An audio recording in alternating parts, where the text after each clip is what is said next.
give this card hunter another try. So hello, I'm going to do a little bit of this card hunter and run you guys through it a little bit.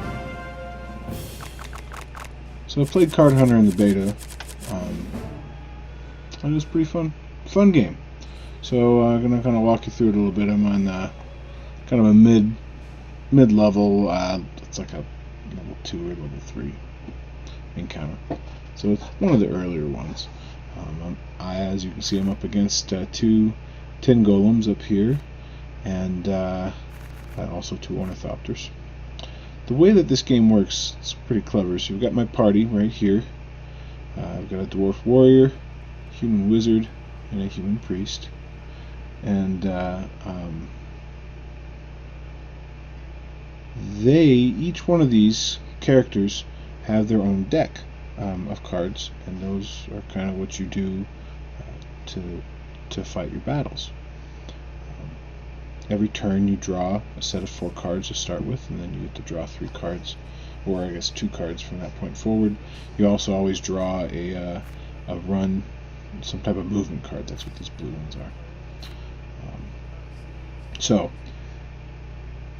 these cards are set up, and I'll show you this after I beat this encounter. You get different cards based upon different equipment that you have. It's really pretty cool. So let's get started. This little blinking one right here is a card that is a bonus card I'm getting. It's part of a training card for the mage here, this wizard.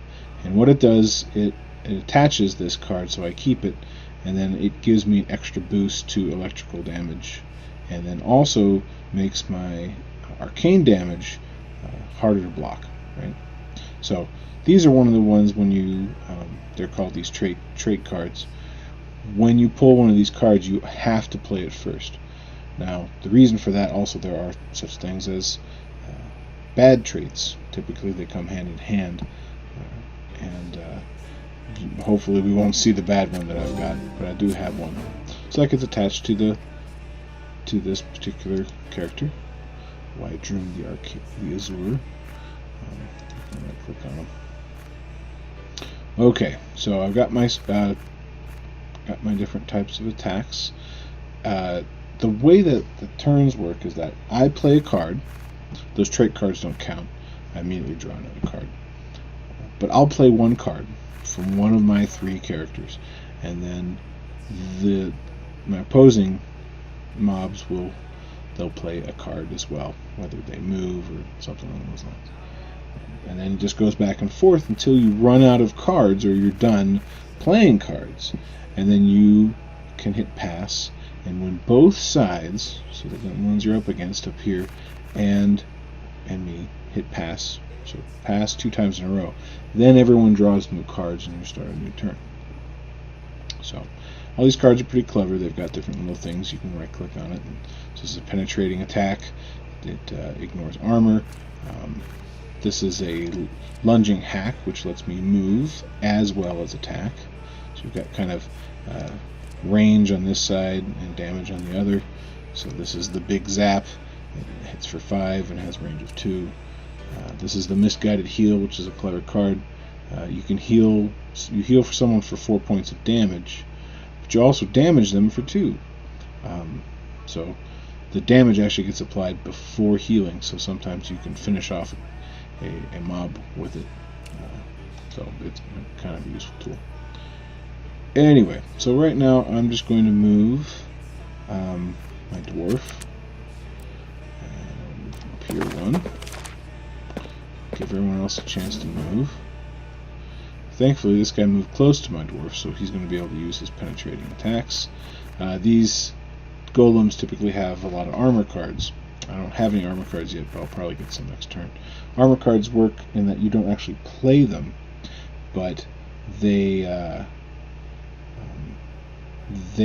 come into play if someone else attacks you, and then they proc, and you typically have to roll a die to see if your damage gets reduced of whatever it is that's hitting you. So I'm going to hit this tin golem with this penetrating cut.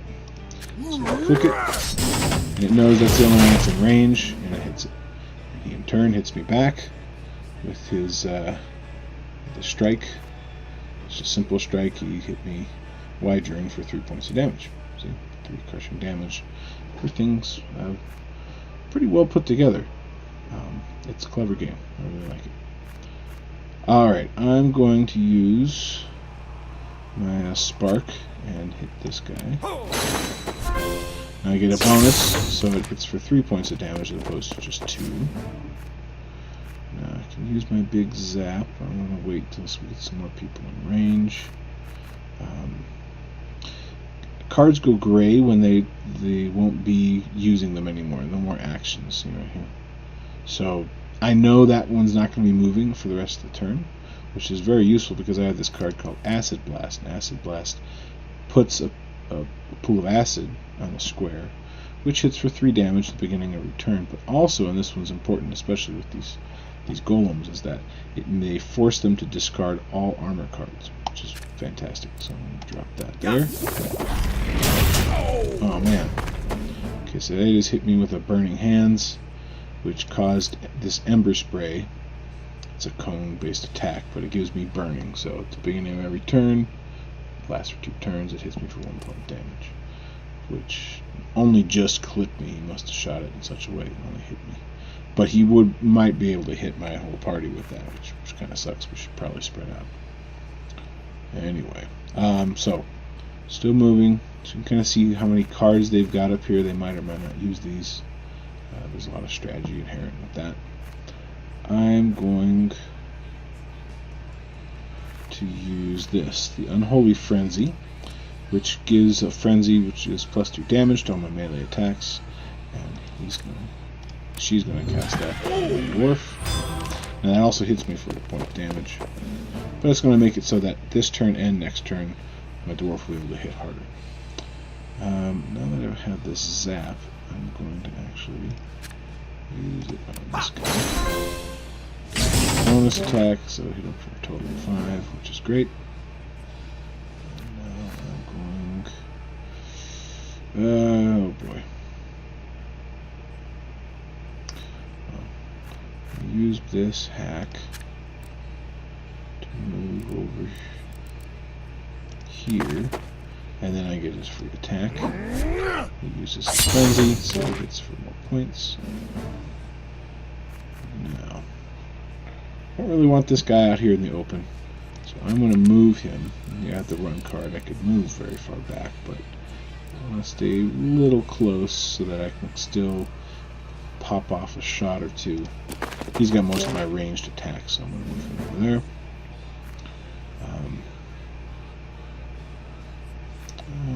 I'm actually going to heal 2 points of damage. That's good. Now the misguided heal does end up healing you for 2 points, so I'm going to hit the dwarf for that. And then, just because I don't want the guys to get free hits off of me, I want them to be able to use their moves before they attack. And I don't want to be bunched together so I get hit by the burning type hands thing. I'm going to move him. Oh, actually, I don't have a lot of good places to move. Oh, I'll move. I'll soak up some damage from this 10 guy. And then I'm done. Notice I'm running out of cards. This guy could still walk. Kind of want him close enough so that he can do some actual damage. Maybe I'll step 1 back and make him harder.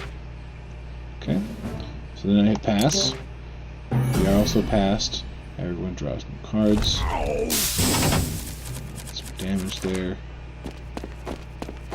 So see, we can do some actual movements.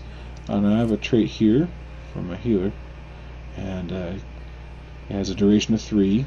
When you play a heal card, get 1+1 to heal. Which would be nice if you actually drew some other heal cards, but so I got a spark card, which I'll probably hit that golem with. And this guy will hit there. Points. Brings him down to 4.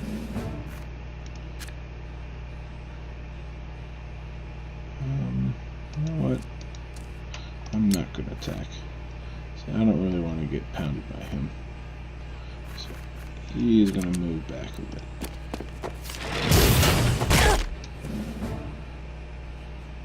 Well, that wasn't very nice, but I'm going to hit...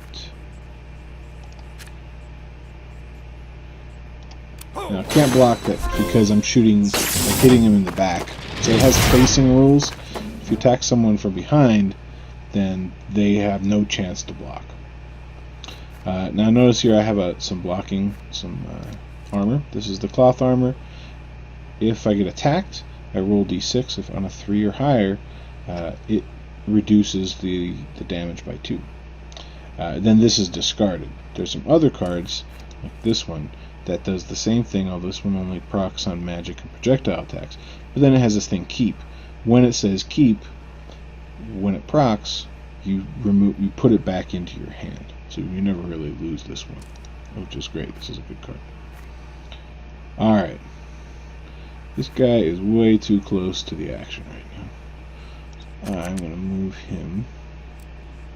No, he can't move for beans. Move him here. Oh man, there's some spray. Oh nice, he burned his own. And that didn't proc, that stinks. So, she's on fire. Fantastic. I'm going to move over here. Just stay out of the way from any further attack. And of course he moves closer. That's good. Alright, I'm going to pass. Keep those cards. Gary passed as well.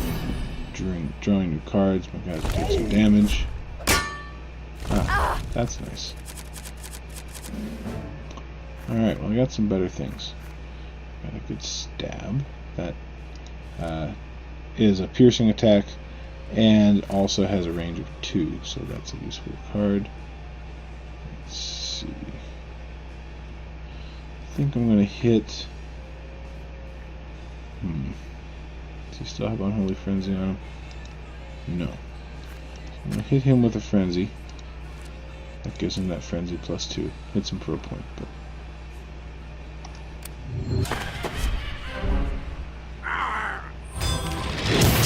Ow. Nailed. So now... That's useful. So now he's not moving.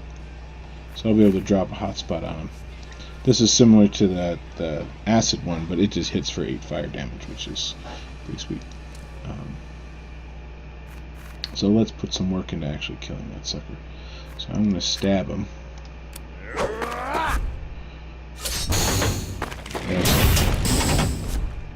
Ouch. Oh, good. So now... this guy. And they're moving around.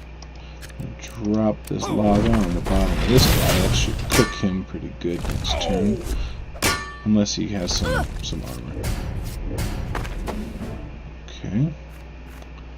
Now she can move and attack and hit for 2. So what I want to do is actually move her up here. And that lunge attack, that got rid of him. Oh, he can still move. Nuts.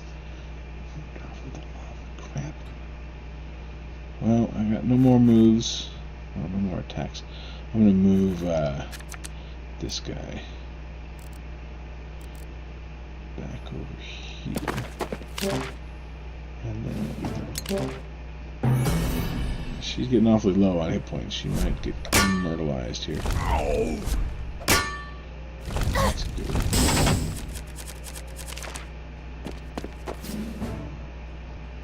Oh no, I got another trait. So this is a trait that gives me extra +1 damage to all penetrating melee attack. Which is nice, because I've got this strong stab. And using that, I should stab the snot out of him.